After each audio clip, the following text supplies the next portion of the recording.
Welcome, everyone, to the L7C podcast, College Women Gymnastics Edition. Today, we are bringing you another episode in the month of the L7C Bracket Challenge. So far, you have listened to the biggest turnoff in dating by this point in time. You've listened to a bracket of the new Gen anime. By the time you listen to this, you'll hear a UFC bracket, maybe the MCU bracket. But now, we have the college women gymnastics expert Sarah Bogan doing her bracket for the month, and that is a bracket of some of the past champions of the college women's gymnastics season. So, Sarah, how are you doing today?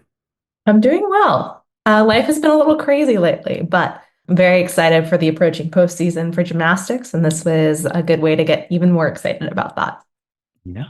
And it won't be long before the fans hear you again, because after the conference championships are all done and we see seeding, we'll be right back talking about the real tournament. But right now, we got some fantasy tournaments just because the month of March, what the L7C is going to be doing, just doing some fantasy tournaments throughout. So I asked you to pick a number, and you picked eight.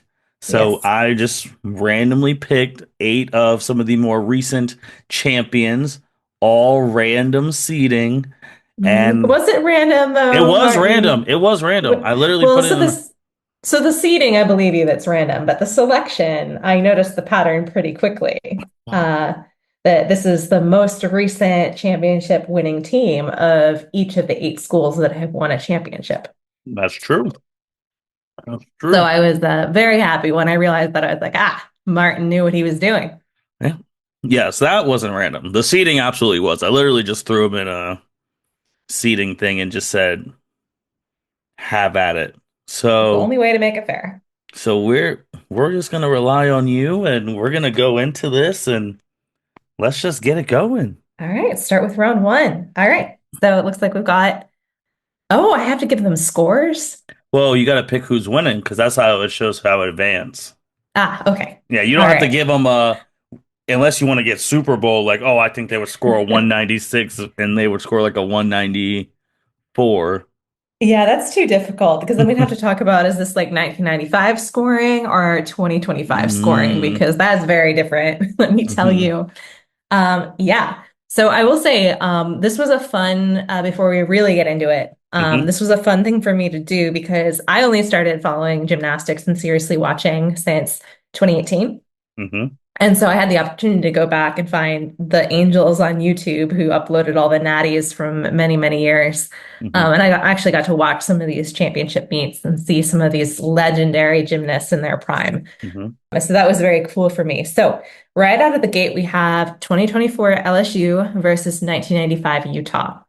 And this ended up being a pretty, I thought this was one of the easier winners to choose, but just to set the stage, this is a nice matchup. It ended up being a pretty cool matchup because the teams coming into these respective championships were in similar situations. So obviously, in LSU's case, the favorite Oklahoma, that was going to be like their biggest competition, was eliminated in the semifinals, and hmm so they were suddenly at the top without Oklahoma to like really need to battle against in order to win.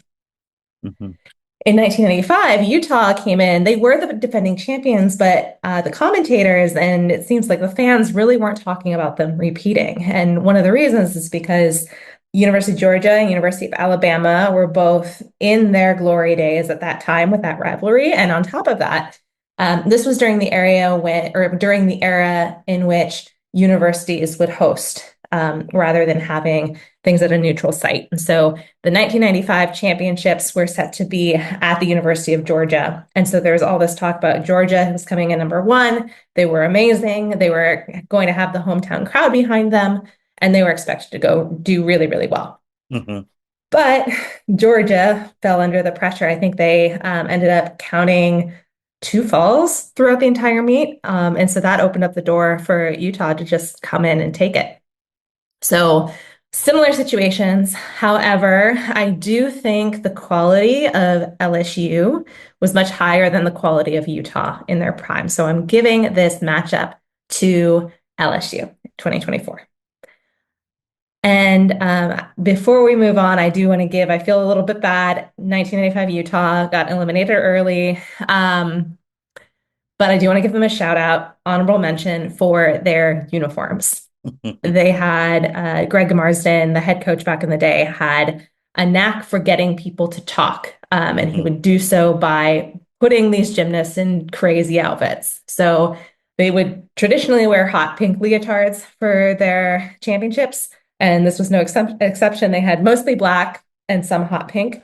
And then their warm ups were like these frilly shorts that looked like skirts. And silver like disco ball warm-up jackets. And I thought that was very, very bold. So even though they have been eliminated early on, I give them a championship in the best dressed Fair enough. department. Fair enough. Go to the next round, 2018 UCLA versus the '09 Georgia Bulldogs. Yes. So this was also an interesting matchup. This was kind of a sentimental matchup for me. Like I said, I started following gymnastics, college gymnastics in 2018. So 2018 UCLA, I loved watching them. They had an incredible performance. They were in a situation where they were neck and neck with Oklahoma. It was so close. Like nobody knew that UCLA was going to get it. They had a final performance by Peng Peng Hmm. Lee where she got a perfect 10 on bars after or beam rather after already doing the perfect 10 on beam, and that totally clinched the title for them. So it was a win on a razor's edge, and they did that with intense heart and just that performance. You know, I've talked about it before. What does it take to win a national championship? They left it all on the floor, had a magical day, and won it. Contrast that with 2009 Georgia. 2009 Georgia is an interesting championship because 2009 was when their original head coach, Suzanne Youghlin, decided she was going to retire. So she went into the 2009 season knowing this is going to be my last season coaching. They were coming off of 4 years consecutively of winning the national championship, and they were Hmm. going out on a high in Suzanne Yochlin's last year as head coach wanting to win. They also had a couple of really strong Olympians, Courtney Capets Carter, who up until last year was the head coach at Georgia, and Courtney McCool, who now coaches at LSU, along with a number of really, really top gymnasts throughout the country. This was an era during which every top gymnast, it seems, was going to Georgia or Bama or Utah, and those three were it. So they were stacked. They had emotion behind them. And they were kind of like the Oklahoma of the time. It was understood that if they hit, nobody was going to touch them.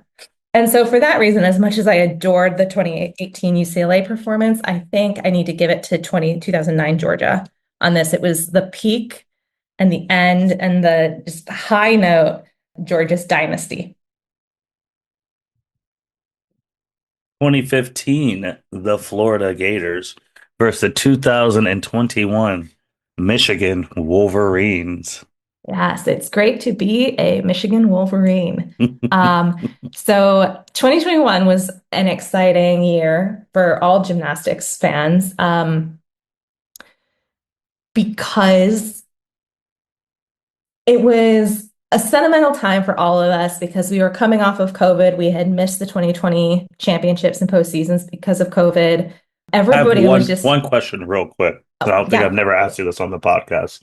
If that season would have continued, who do you think would have won in 2020? Oh, that's a great question. Don't think I've ever asked. Yeah, I don't think I remember. Well, honestly, I think I had an opinion about who was going to win.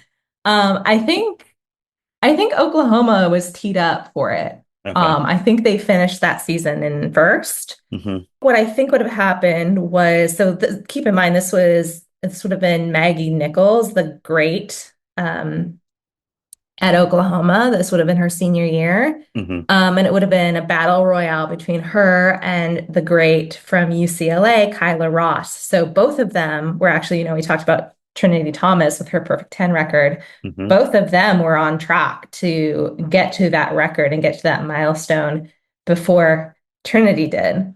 But their season was cut short. So we'll never know if that happened. So there were definitely world-class gymnasts on many teams. And I think it probably would have been Oklahoma, but anything could have happened, I think. But anyway, 2021, Hmm. we come back. Gym nerds are so excited. And a team that nobody everybody used to love Oklahoma because they were kind of the wild cards, and then they Hmm. started winning all the time. People got tired of Oklahoma winning. People got Hmm. tired of Utah and Georgia and Bama and Florida winning all the time. And so to have like this brand new school get this championship, it was amazing. So for that reason, 2021 Michigan is another sentimental favorite of mine. That said, and they were amazing, like gymnasts, like incredible performance, finished the meet on beam, killed it. But earlier today, I watched 2020 or 2015 Florida, Hmm. and this was the peak of the Florida dynasty. They had gymnasts like Bridget Sloan and Keitra Hunter, and they just had incredible gymnasts all around. Their landings were incredible. Thinking about what it takes to win a national championship, it's Hmm. those details, those landings. Their landings were amazing. Their landings were beautiful, and the height was incredible on their vaults and their floor tumbling, especially. Hmm. So, they really impressed me. This was my first time watching 2015 Florida. I was really impressed, and I do think 2015 Florida comes out on top of 2021 Michigan. All right, there we go. 2012 Alabama versus the Ooh, 2023 Oklahoma Sooners. yes. So this one's another easier one for me. I think 2023 Oklahoma was undeniable. End of story. 2012 Bama was good. I mean, watching all these meets, kind of showed me Bama has been incredible year after year after year. In Hmm. this particular championship, 2012, I don't think it was their best showing. What was happening was there were other teams that were kind of favored. I think Florida was favored to be the winner that year, Hmm. and Florida stumbled. The other teams at the top stumbled, and Bama was kind of there to step up and take it. They weren't as undeniable as like 2023 Oklahoma definitely was. So it was awesome watching Bama. They have amazing gymnasts. Their floor routines, especially, were amazing. But yeah, definitely going with 2023 Oklahoma here. 2024, the Final Four, 2024 Ooh, LSU versus '09 Georgia. this is the hard one, Martin. This Okay. one's really, really, really hard. Um, and there's some backstory here. Okay, so I don't know how much we've talked about this on the pod before, but we know in 2009, Suzanne Yoklin had built this dynasty at Georgia. She Hmm. retired, Hmm. and left the program in the hands of her assistant coach at the time. Do you know what the assistant coach's name was? I'm assuming it has to have connections. Was it Jay? Was Jay on that team? Yes, it Jay was Jay Clark? Clark. So she left, she handed over the reins to Jay Clark. And I think the University of Georgia gave him 2 seasons before they fired him. Mm. But after Suzanne left, Jay is very different than Suzanne. She was this force to be reckoned with. Hmm. And I think he struggled a little bit with the cultural transition of, like stepping up into the shoes and like continuing this dynasty. So Georgia started struggling a lot. Hmm. So Georgia fired Jay Clark. They then hired Dana Durante, who they also fired after a couple years. Hmm. And then eventually Courtney Capets Carter, who we talked about earlier, came back in. But a lot of gym fans wonder what would have happened if Jay Clark had been able to just have more time to build the program and like redevelop the culture and his image. What could have happened at Georgia? Could they have stayed higher in the rankings Do you longer, rather than having all this turnover? do you think that would have happened if this happened like in 2020? 5, because that was unbeknownst to me that now in this Final Four we have basically a master versus apprentice Yes. type thing. So like if this happened in 2025, do you think they would have given him a longer leash, or they would have, or the way society is, where they have cut him quicker? I don't know. I think so. Are you talking about the like just society or like where the Like sport of gymnastics?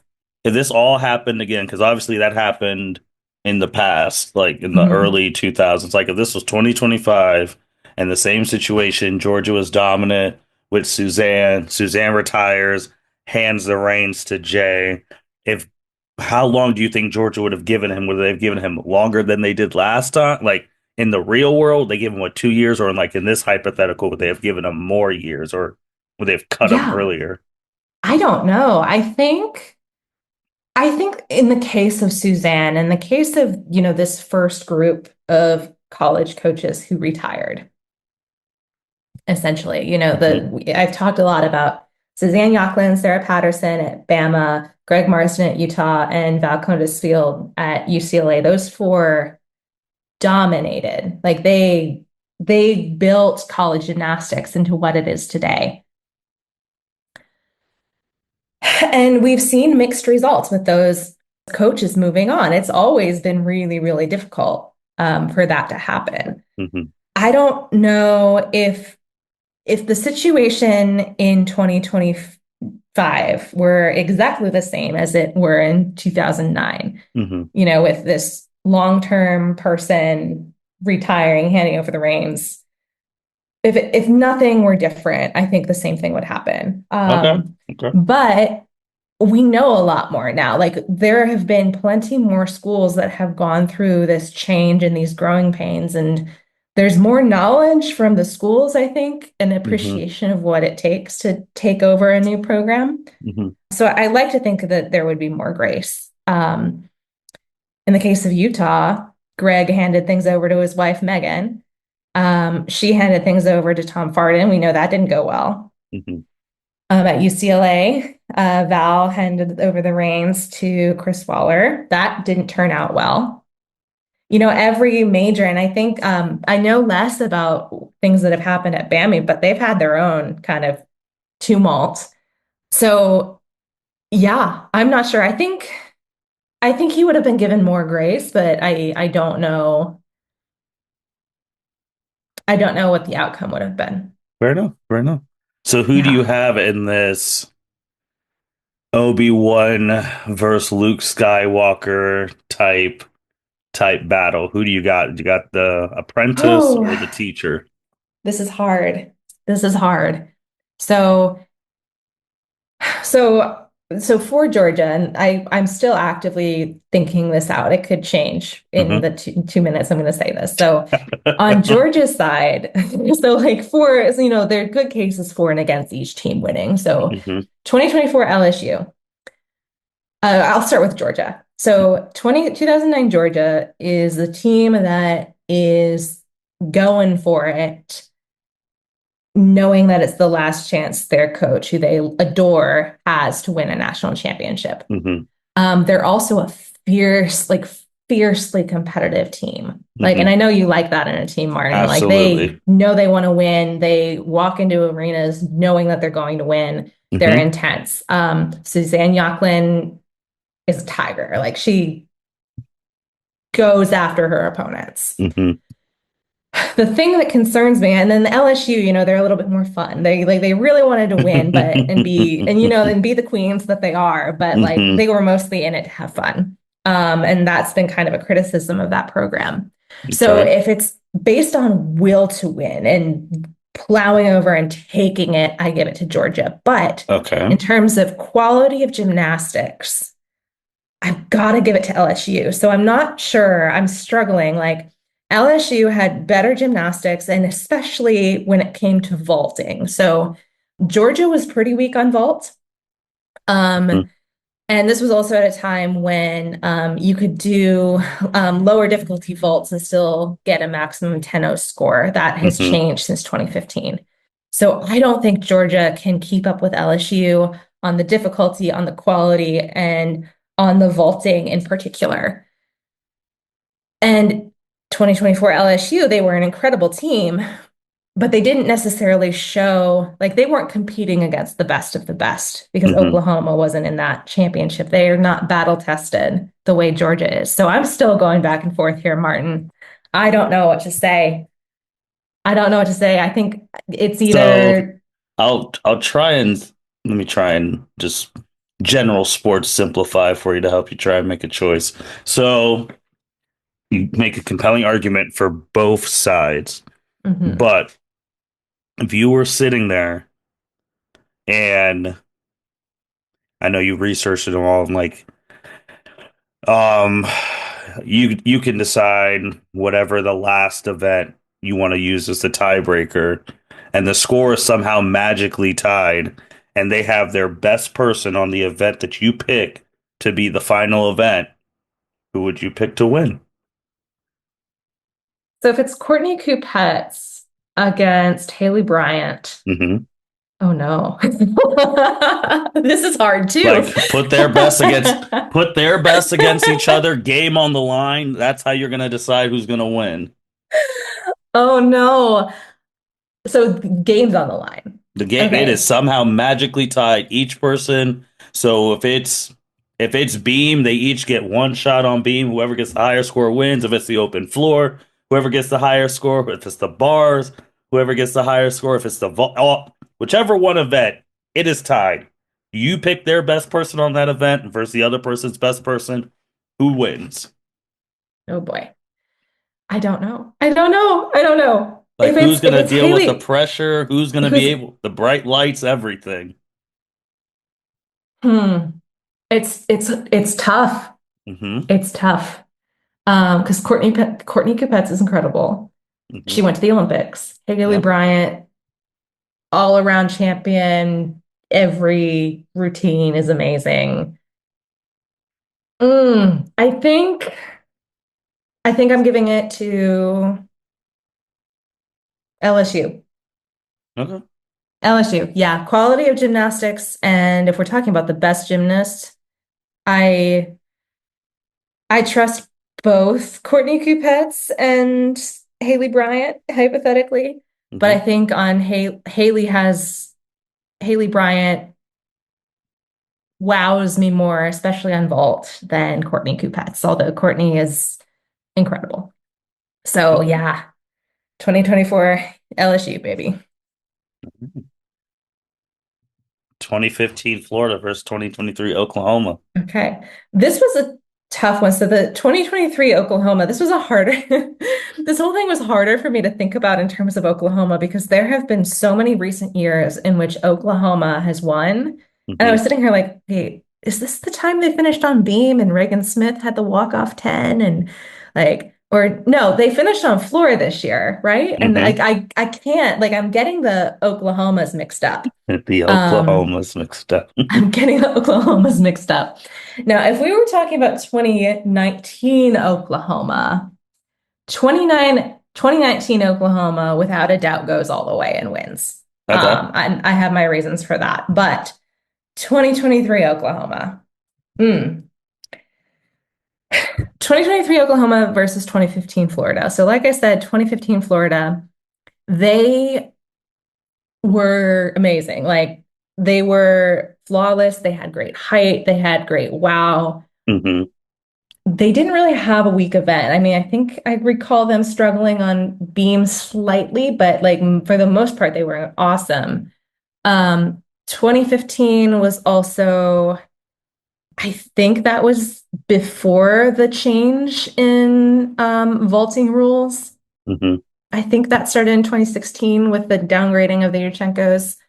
Um, and Florida did have a lot of Yurchenko fulls in their lineup, but they had so much height. Like, I think those gymnasts could have upped it to a 1.5 easily. Like, I'm not worried about the ability of Florida to vault, whereas, Oklahoma fields 6 10-0 vaults every time. Hmm. 2023 Oklahoma, I was actually really surprised when I watched them and saw that they had a lot of mistakes in the final. Like they had lots of steps in the landing, on the landings, especially in their first two rotations. They ended up finishing really strong on beam and floor, but they weren't they were head and shoulders above the rest of the Hmm. teams, but they weren't undeniably perfect in the way 2015 Florida was. And 2015 Florida didn't have a slouch of competition either. I mean, they were going up against 2015 Oklahoma and Hmm. Bama and Georgia and Utah. It was a tight battle and they came out on top. And remember, 2023 Oklahoma, that's in an era where Oklahoma isn't really battle tested. They don't have people pushing them who are on their level, especially in Hmm. 2023 and earlier. So I think in the matchup of 2015 Florida and 2023 Oklahoma, I think I'm going to give it to 2015 Florida, as much as it pains me. But No. like I said, 2019 Oklahoma, nobody's stopping them. Whew. Somehow, destined rivals from across decades just magically meet in the finals, rivals in past, present, and future. 2024 LSU versus 2015 Florida. Here we Who go. wins the best champ of the past couple decades between these two rivals? Yeah, it's interesting because they have, these two teams in particular have really similar strengths. I mentioned like the quality of the landings and the heart and soul and the height.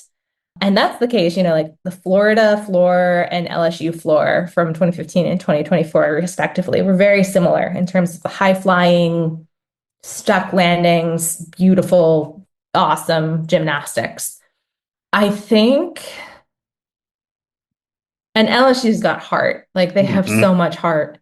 Um, I do think I'm trying to decide if I should like give a lead up or if I should just come out and say it and then like Up to you. but yeah, I know who I'm gonna pick. I know who I'm gonna pick. My Okay, pick okay, my pick is 2015 Florida. okay. Yeah, it's 2015 Florida. And the main reason for that is by this time in Florida's dynasty, Florida knows how to defend a championship. Hmm. They know what it's like to be under pressure and to be up against the very best and have people coming after them all season and to still deliver. Hmm. Whereas LSU, 2024 LSU especially, hasn't experienced that yet. Hmm. And so if they're going against each other in this battle royale, I think Florida is going to be able to bring the energy on the day better and to compete more effectively because at this time in their dynasty, they have much more experience with that. So maybe down the road, a 2028 LSU would kick the pants of 2015 Florida. But for now, I'm going with 2015 Florida. All right, all right. So we have 2015 Florida winning the bracket of the best champion of the past decades or two. 2024 LSU in second place. Sarah, what I've been asking people who have done these tournaments, because third place is always tied, then I ask them a bonus question: Who would win the third place matchup? Ooh. Oklahoma versus Georgia, Hmm. 2009 Georgia, 100%. Okay, you were nice, quick, and Oh, efficient. yes. Yeah, I think 2009 Georgia had a really tough bracket. They had a really, really tough semifinal with that Hmm. 2024 LSU. Um, but I do believe they beat 2023 Oklahoma. Like I think 2023 I think 2009 Georgia would have been a really awesome opponent for 2023 Georgia Oklahoma throughout that time, like pushing them and giving them Hmm. that adversity to work against. Um, but yeah, hands down, 2009 top of the dynasty peak Georgia is beating pretty much anybody except for um, except for that LSU team and maybe Florida as well. Oh, fair But enough. yeah, But but yeah, if I had to pick, if Georgia hadn't been on that side of the bracket, I think they would have done much better. They might have okay. gone all the way. Well, that is it for the bracket. Sarah's first bracket in the bracket month. This is fantastic. So probably will we come back this time next year since we did teams? Probably do individuals. Maybe we'll do the Ooh, top all around champions of the decade or beam or bar. We'll figure that out where we go on. Obviously, this was a shorter pod because next time we'll be back, we'll be talking about the seedings of the current tournament. There was one thing I wanted to say on this pod before we do close, and that is if you listen to the last one, I said I was going to my first gymnastics event, like Yes. college D1. I did. I went to the quad meet between I'm Ohio so State, excited to hear about this. Ohio State, Kent State, West Virginia, and Pitt. And usually in all sporting events, I like to get there an hour early for parking and all of that. And even though I was able to still get really good parking, there was a lot of cars there before me, which I was actually really shocked. There was a Oh, whole bunch wow. of people waiting outside for the doors to open, which I was very shocked. There That's was amazing to hear. My Oh, yeah, there goodness. was tailgating going on in the one of the parking lots. Like, and I was just floored because when you think about tailgating here in Columbus, you think about the football team. But for people to tailgate for college women's gymnastics was crazy to Yeah, I see. haven't even seen tailgating happen for Utah gymnastics, It and was that's wild. wild. It was senior night. It was superhero princess thing. Like just the entrance, like because that was my first time ever seeing like the OSU women's entrance, like the lights going off and like the lights flickering, and I'm like, oh, this is like real. Like this is and like the energy of people hitting Does their Ohio State do the stuff. sparks, the sparklers? They didn't do the sparks. They had like they had crowns going around. So like the crowns, it was the only time the crowns were allowed to do like the flicking light set part. Mm, So that was, and maybe they do the sparklers for other meets, but the one I went to, they did not. So the arena was fine. It was very accessible. Uh, it was a really good experience. A lot of energy in the arena for the moves and saw a lot of great performances. First time I ever saw 9.9s in my life in person. So mhm. I was just like, oh my gosh, it's like someone gonna hit a 10. Like if we're getting like there's some 9.9s, I'm like, oh my goodness, this is actually kind of crazy. So I would recommend people going to check it out. You'd be surprised on how much energy's there and like how much the teams support their own teammates when they hit a move and running out there and cheering for their teammates. And Yeah, it's I something would recommend special. it. Hmm. It's something special. It's amazing. The first time I took at least one of my friends, first time I took her to a meet, she asked me like, is it like golf where we have to like be really quiet so they can focus? And I said, no. It's the opposite of that. It's way more fun than you would expect it to be. Yes, it is. It is. I'm curious to know like what was the thing that surprised you most about the experience? The amount of people there. Yeah, The fact again, that's because I get to sporting events an hour early, and the fact that I started at 2, I'm pulling next to the place around 1, and I'm looking to the right of the Cavelli Center where they perform, and there's probably hundreds of people waiting for the doors to be open.